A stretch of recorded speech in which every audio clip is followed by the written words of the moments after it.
Hopefully everyone is doing fine. हमने आज जिस टॉपिक पर डिस्कशन करनी है वो cost of goods sold statement है और हम पहले ही चुके इसका परफॉर्मा ऑलरेडी समझ चुके हुए हैं।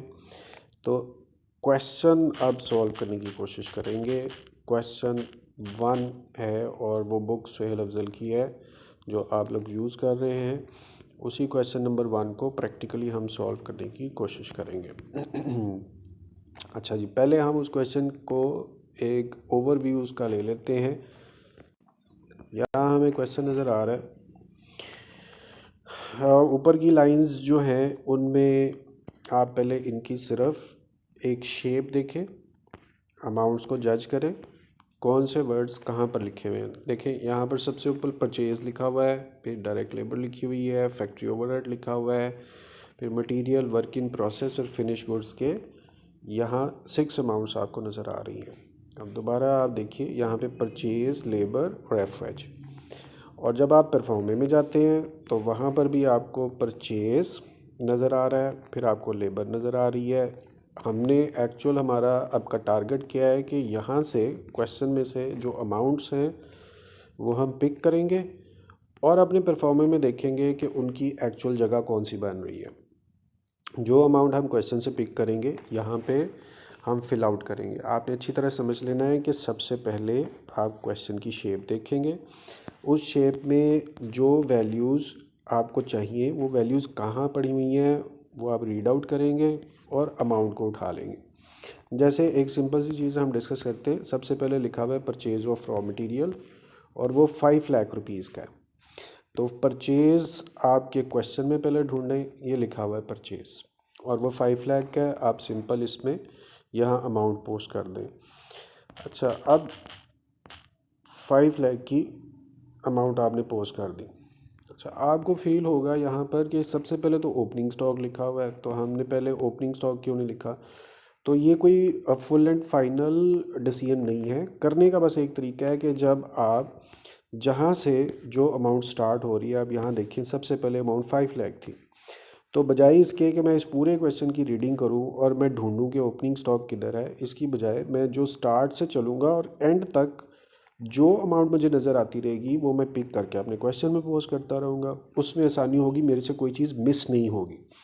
लेकिन अगर आप पहले ओपनिंग स्टॉक ढूंढेंगे, फिर आप परचेज ढूंढेंगे, फिर क्लोजिंग स्टॉक ढूंढेंगे, तो कभी आपको क्वेश्चन के सबसे ऊपर जाना पड़ेगा और कभी क्वेश्चन के सबसे नीचे जाना पड़ेगा। तो it would be hard for you और टाइम वेस्टिंग ज़्यादा हो जाएगी। तो हमें जो चीज़ मिल रही है हम उसको पिक कर रहे हैं और अपने क्वेश्चन में लिख रहे हैं। आप ज़रा पढ़ें, दूसरी नंबर पे लिखा हुआ है यहाँ डायरेक्ट लेबर, और लेबर हमारे पास 3 लाख रुपीज़ की है। तो आप यहाँ से जब ढूंढा तो ये लेबर लिखी हुई है और लेबर आपके पास 3 लाख रुपीज़ की वहाँ नज़र आ रही है, तो आपने उसको लेबर को भी लिख दिया। अच्छा, अब जो नेक्स्ट वर्ड आपको मिल रहा है वो फैक्ट्री ओवरहेड है। यहाँ इसके साथ लिखा हुआ है अप्लाइड रेट। चूँकि अभी ये पहला क्वेश्चन है, हम इसको डीप थोड़ा आगे जाकर डिस्कस करेंगे कि ये अप्लाइड क्या होता है और एक्चुअल क्या होता है। फ़िलहाल चूँकि आपने परफॉर्मेंस समझा है और अभी ये पहली हमारी न्यूमेरिकल डेमोन्स्ट्रेशन है, तो we are not going deep into these terminologies, actual FOH और अप्लाइड एफओएच। बहरहाल इतना समझ लें कि जब एफओएच अप्लाइड लिखा होगा इसका मतलब है कि वहाँ डिटेल शीट नहीं आपको मिलेगी, लंबी लिस्ट नहीं मिलेगी। जैसे मैंने आपको पहले लेक्चर में बताया था कि एफओएच की एक लिस्ट होती है, तो लिस्ट नहीं मिलेगी, बल्कि उसने सिंपल ये कह दिया कि आप सपोज़ कर लो। अप्लाइड का मतलब होता है सपोज़ करना। सपोज़ क्या करो, वो कह रहा है कि 80% ऑफ डायरेक्ट लेबर, और डायरेक्ट लेबर हमारे पास 3 लाख रुपीज़ जो ऊपर लिखी हुई है, वो कह रहा है इसका बस 80% ले लो, तो यही एफओएच है। तो हम अपने क्वेश्चन में सबसे पहले तो ढूंढेंगे कि एफओएच कहाँ लिखा हुआ है। तो ये हमारे पास लेबर के नीचे एफओएच लिखा हुआ है और हमने क्या करना है, ये जो लेबर है इसका सिर्फ 80% लेना। अब 80% कैसे लेते हैं, ये आपके पास अमाउंट थी 3 लाख रुपीज़ की, आपने उसको 3 लाख को लिखा और इसको मल्टीप्लाई करना 80%। 80% होता है 80/100, तो वो 0.8 होगा, वो आपने लिख दिया। मैं थोड़ी देर ऐसे ही रखता हूँ, इसको समझिए कि जो अमाउंट थी 3 लाख रुपीज़ की उसका 80% सपोज़ करने के लिए बोला था, तो वो आपने सपोज़ कर लिया, 3 लाख का 80% लिया और अमाउंट यहाँ पर पोस्ट कर दी। आप कैलकुलेटर से भी करेंगे तो 3 lakh multiply by 80 is equal two divided by 100, तो अमाउंट आपके सामने आ जाएगी। दोबारा वही चीज़ रिपीट कर रहा हूँ। मेरे पास सबसे पहले देखें यहाँ पर अमाउंट लिखी हुई थी 5 लाख, मैंने पोस्ट कर दी। मेरे पास फिर अमाउंट आई थी 3 लाख लेबर की, वो मैंने पोस्ट कर दी। फिर मेरे पास ये तीसरे नंबर पे 80% डायरेक्ट लेबर था, ये एफएच था, वो मैंने पोस्ट कर दी। तो क्वेश्चन में मैंने 3 अमाउंट देखी और तीनों अमाउंट जो मुझे नज़र आ रही थी वो मैंने अपनी अपनी जगह पे जाके पोस्ट कर दी। तो हमने क्वेश्चन के अंदर जैसे मैंने आपको बोला फर्स्ट 3 अमाउंट्स थी 5 लाख, 3 लाख और 80% ऑफ 3 लाख 2,40,000। 3 अमाउंट्स यहाँ से पिक की और 3 अमाउंट्स की जगह सबसे पहले हमने 5 लाख लिख दिया, फिर हमने 3 लाख लिख दिया और उसके बाद हमने 2,40,000 जो हमारे पास अमाउंट थी तीनों वो अपनी अपनी जगह पे लिख दी।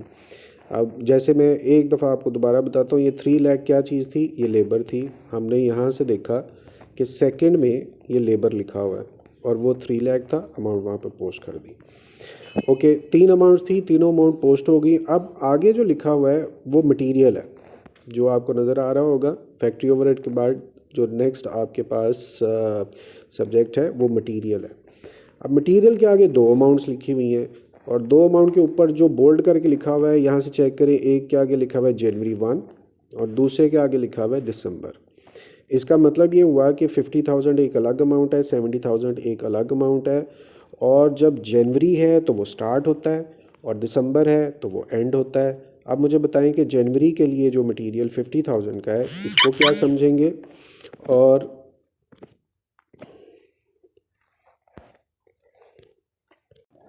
तो जनवरी के लिए जो मटेरियल दिया हुआ है 50,000 और दिसंबर के लिए दिया हुआ है 70,000।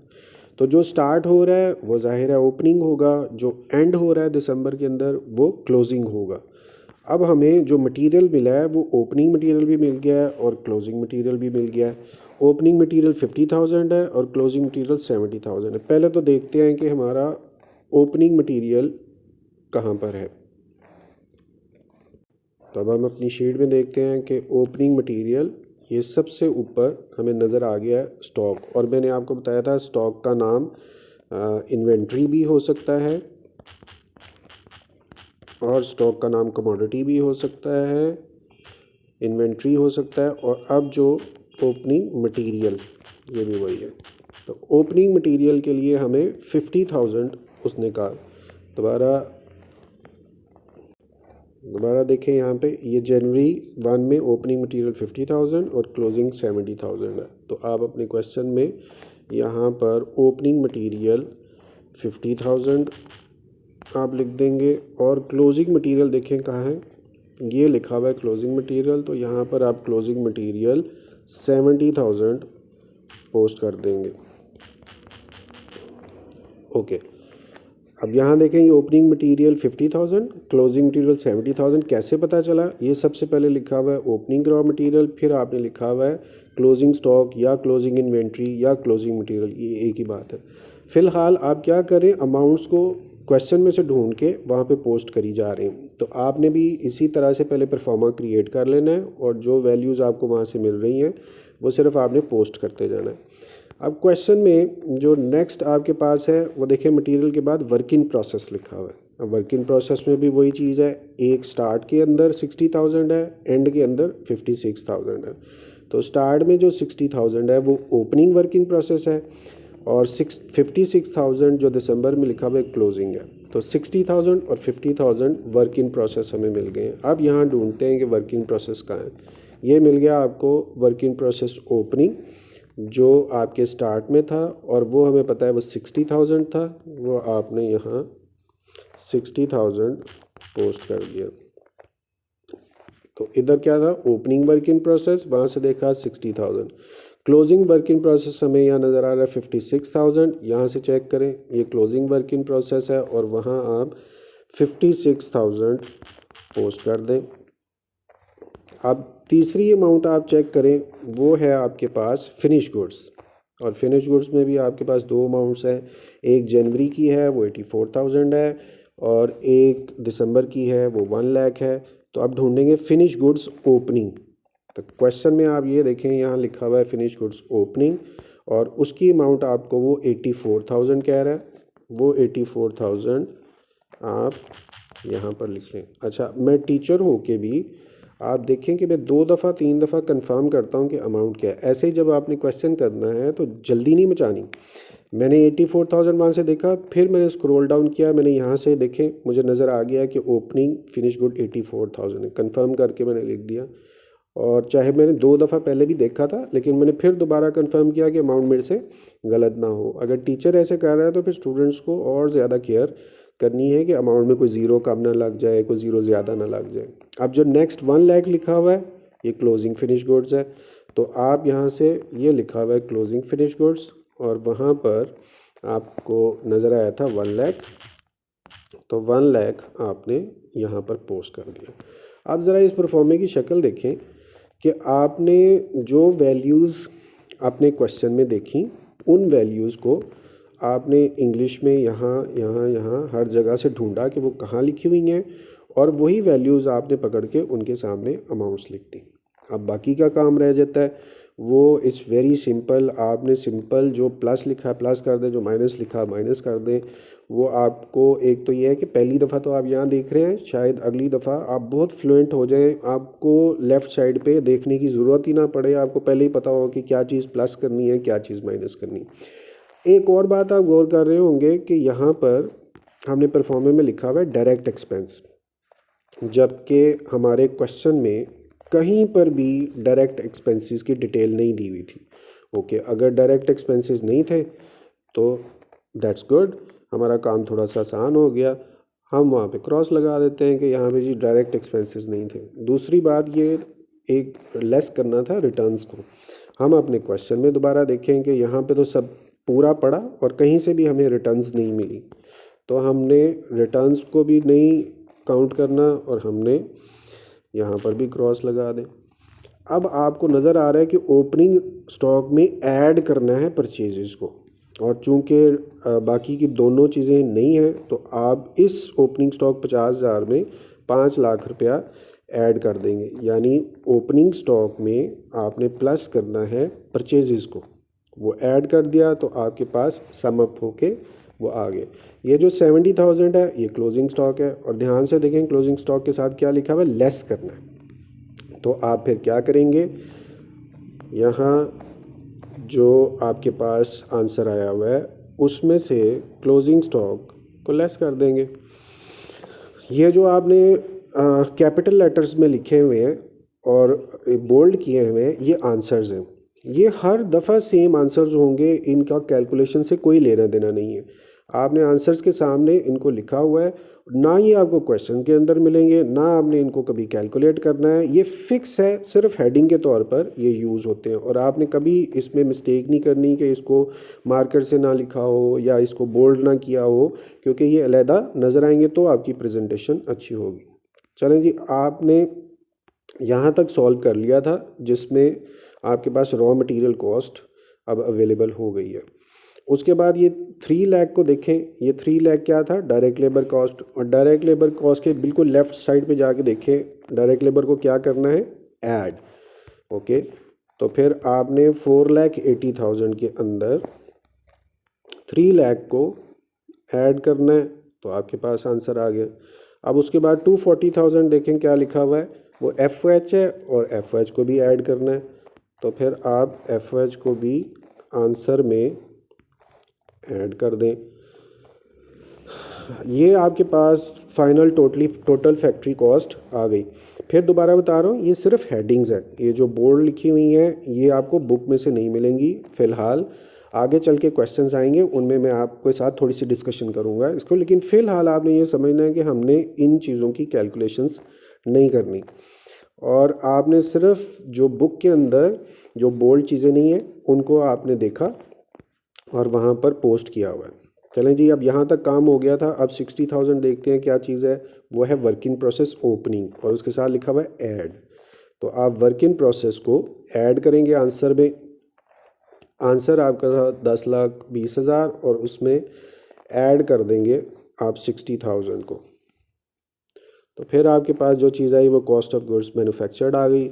इसके आगे जो नेक्स्ट अमाउंट लिखी हुई है वो 56,000 है जो कि वर्क इन प्रोसेस क्लोजिंग है। अब ध्यान से देखें उसके साथ लिखा हुआ है लेस, तो आपने इसको लेस कर देना है ये आंसर है। आंसर में से 56,000 को आपने लेस किया तो फिर जो चीज़ आपके पास आई वो कॉस्ट ऑफ गुड्स मैन्युफैक्चर्ड आ गई। अब दो चीज़ें बाकी हैं हमारे पास, 84,000। ये 84,000 क्या चीज़ है? फिनिश गुड्स ओपनिंग, और इसके साथ लिखा हुआ है ऐड करना है इसको।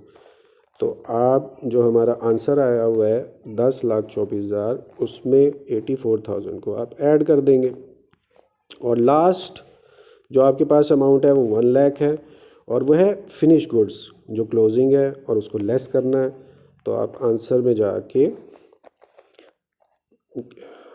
जो टोटल आंसर आया हुआ है उसमें से आपने माइनस करना है फिनिश गुड्स क्लोजिंग का 1 लाख। और इस तरह से जो आंसर हमारे पास आ रहा है वो 10,08,000 आ रहा है। अब हम बुक में से भी चेक करते हैं कि क्या आंसर हमारा टैली हो रहा है। हो सकता है कोई अमाउंट गलत लिखी गई हो सकता है कोई ज़ीरो कम लिखा गया हो सकता है अप डाउन हो गया हो। तो अब हम चेक करते हैं कि जो हमारा आंसर है वो है कॉस्ट ऑफ गुड्स सोल्ड और उसकी अमाउंट है 1,00,8,000 या 10,08,000। बुक में से चेक करते हैं कि हमारे पास ये आंसर्स नीचे लिखे हुए चेक फिगर्स, ये नज़र आ रहा होगा। इसके सामने लिखा हुआ है CGS और CGS के आगे लिखा हुआ है 1,00,8,000 और हमारा आंसर क्या है 1,00,8,000, 10,08,000। इसका मतलब है कि हमारा आंसर ठीक हुआ और हमसे कोई वैल्यू गलत नहीं पुट हुई और सारी वैल्यूज़ ठीक ठीक हमने पुट की हैं। शक्ल से आपको नज़र आ रहा होगा ये सारा कॉलम खाली पड़ा हुआ है, जो कि मैंने आपको पहले भी कहा था कि ये वाला कॉलम अभी आपने खाली रखना है। जब हम टोटल इनकम स्टेटमेंट बनाएंगे ये तब काम आ सकता है। तो फॉर द टाइमिंग आप ये दो कॉलम्स यूज़ कर रहे हैं और अगर कॉस्ट ऑफ गुड्स सोल्ड अकेली आपको क्वेश्चन के अंदर आएगी तो तब थोड़ा डिफरेंट आप कर सकते हैं। आपने हार्ड नहीं होना इस चीज़ के अंदर कि कौन सी लाइन है, इसमें परेशान नहीं होना। बस इसकी शक्ल देख लें, इसमें हमने किस तरह से कैलकुलेशंस की हैं और कौन सी अमाउंट कहाँ पर लिखी हुई है। यहाँ पर आप वीडियो रोक दें और अपनी बुक पकड़ें और एक दफ़ा हर नज़र देखें। जैसे आपने ये ओपनिंग स्टॉक सबसे पहले लिखा हुआ है, इसका 50,000 बुक में कहाँ है। फिर परचेजेज आपने 5 लाख की लिखी हुई हैं, ये अमाउंट कहाँ से आई। ये क्लोजिंग स्टॉक लिखा हुआ है 70,000, ये अमाउंट कहाँ से आई। वीडियो को यहाँ पे स्टॉप कर दें। हमारा क्वेश्चन वैसे कंप्लीट हो गया हुआ है। आपने सिंपल ये काम करना है कि इन बुक पकड़ के वीडियो स्टॉप करके पहले दोबारा इसको रिव्यू करें ताकि किसी अमाउंट में आपको कोई कन्फ्यूजन हो तो वो उसी टाइम पे सॉल्व हो जाए। प्लस कब करना है, माइनस कब करना है, वो हर जगह पर यहाँ देखें कब प्लस करना है कब लेस करना है वो भी लिखा हुआ है। रिव्यू करके अपने दिमाग को 100% इसके साथ अटैच कर लें और मुझे पूरी उम्मीद है कि फिर उसके बाद आपको क्वेश्चन करने में प्रॉब्लम नहीं होगी। जब आप रिव्यू कर लेंगे तो मैं आपसे एक रिक्वेस्ट कर रहा हूँ कि आप फिर बुक और कॉपी उस पर आपने ख़ुद सॉल्व करना है। फिर आपने ये सामने चीटिंग नहीं करनी, इसको नहीं देखना। इसको अभी देख लें जितना भी देखना है वीडियो स्टॉप करके, लेकिन जब क्वेश्चन करना है तब नहीं करना। ओके जी, hopefully everybody have understood and we have achieved our target of solving the question.